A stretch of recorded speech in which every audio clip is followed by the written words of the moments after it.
নমস্কার বন্ধুরা, পুষ্প কিচেনে আপনাদের সবাইকে স্বাগত। আশা করি সবাই ভালো আছেন। আজকে আমি আপনাদের বানিয়ে দেখাচ্ছি রুই মাছের মশলা কারি রেসিপি। দেখুন, রুই মাছ তো আমরা অনেকভাবেই রান্না করে থাকি, তবে একবার এইভাবে রান্না করে দেখবেন, অসাধারণ স্বাদের হয়। ঘরোয়া উপকরণ দিয়ে আমি এই রেসিপিটা করেছি। দেখুন, আমার সাথে থাকুন আর পুরো ভিডিওটা দেখার অনুরোধ রইল। আমার চ্যানেলটিকে যারা এখনও সাবস্ক্রাইব করেননি তাদেরকে সাবস্ক্রাইব করে দেওয়ার অনুরোধ রাখছি। এবার 7 পিস রুই মাছ আমি নিয়েছি, ভালো করে ধুয়ে নিয়েছি। আর এতে দিয়ে দেব পরিমাণ মতো লবণ আর পরিমাণ মতো হলুদ।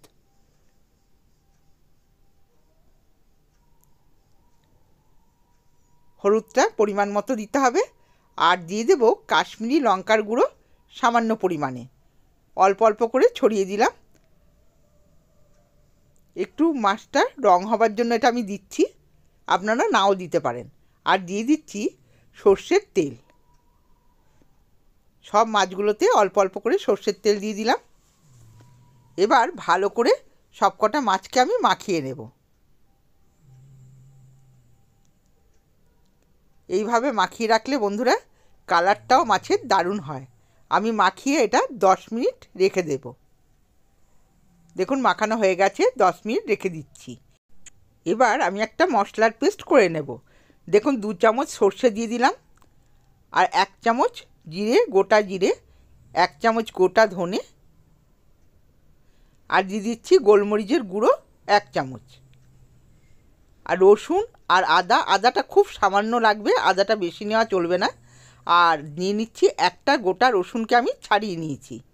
আর নিয়ে নিলাম ধনে পাতা। ধনে পাতাটা একটু বেশি পরিমাণে নিতে হবে, আর সামান্য লবণ। এবার পরিমাণ মতো জল দিয়ে আমি একটা মিহি পেস্ট করে নিলাম। দেখুন, পেস্টটা হয়ে গেছে। এবার আমি একটা বোলের মধ্যে ঢেলে নিচ্ছি। পেস্টটা আপনাদের দেখাচ্ছি, দেখুন কত সুন্দর পেস্টটা হয়েছে। এইভাবেই মিহি করে পেস্টটা তৈরি করে নিতে হবে। এবার কড়াই বসিয়ে দিয়েছি। দেখুন, আজকে গ্যাসে নয়, আজকে কাঠের উনুনে রান্না করছি। কাঠের উনুনে শীতকালে রান্না করতে খুব ভালো লাগে। কড়াই বসিয়ে দিয়েছি, কড়াইতে দিয়ে দিয়েছি সর্ষের তেল। তেলটা একটু বেশি পরিমাণে দিতে হবে। এবার মাছগুলোকে একে একে দিয়ে দেব।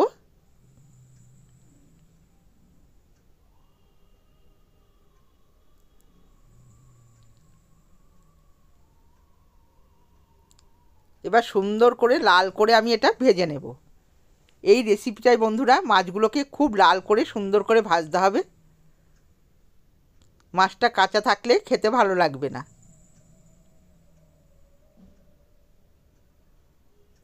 একটা পিঠ হয়ে গেছে, আমি অপর পিঠটাও উল্টে দিচ্ছি।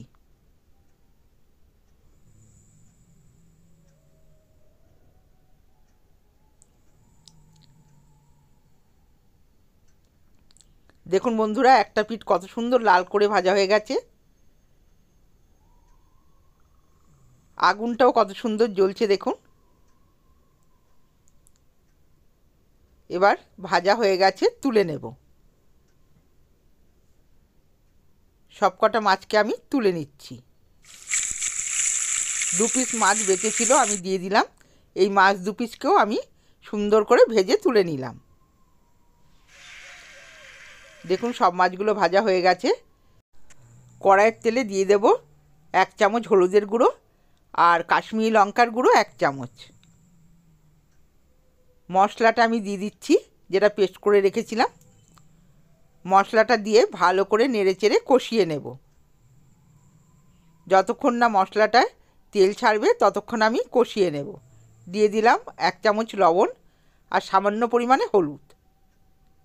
মশলাটা দেখুন খুব সুন্দর করে আমি কষিয়ে নিচ্ছি। এবার দিয়ে দিচ্ছি 1 চামচ লঙ্কার গুঁড়ো। এটা আমি ঝাল লঙ্কার গুঁড়োটা ব্যবহার করলাম।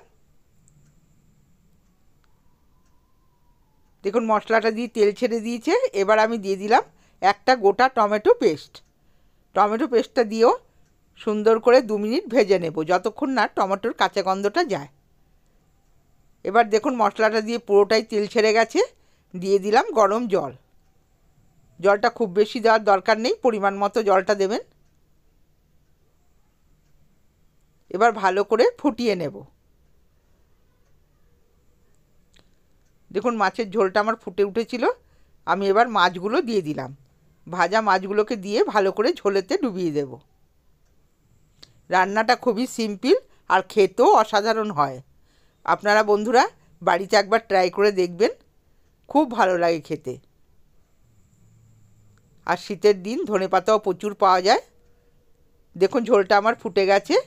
এবার আমি 4টি ধনেপাতা ছড়িয়ে দিলাম। এবার নামিয়ে নিচ্ছি। নামিয়ে একটা প্লেটে দেখুন আমি পরিবেশন করছি। কত সুন্দর হয়েছে। বন্ধুরা আমার ভিডিওগুলো যদি ভালো লাগে আমার চ্যানেলটিকে সাবস্ক্রাইব করবেন, লাইক করবেন আর কমেন্টসে জানাবেন আপনাদের কেমন লাগলো। আজকের মতো ভিডিওটা বন্ধুরা এখানেই শেষ করছি। সকলে ভালো থাকবেন। ধন্যবাদ।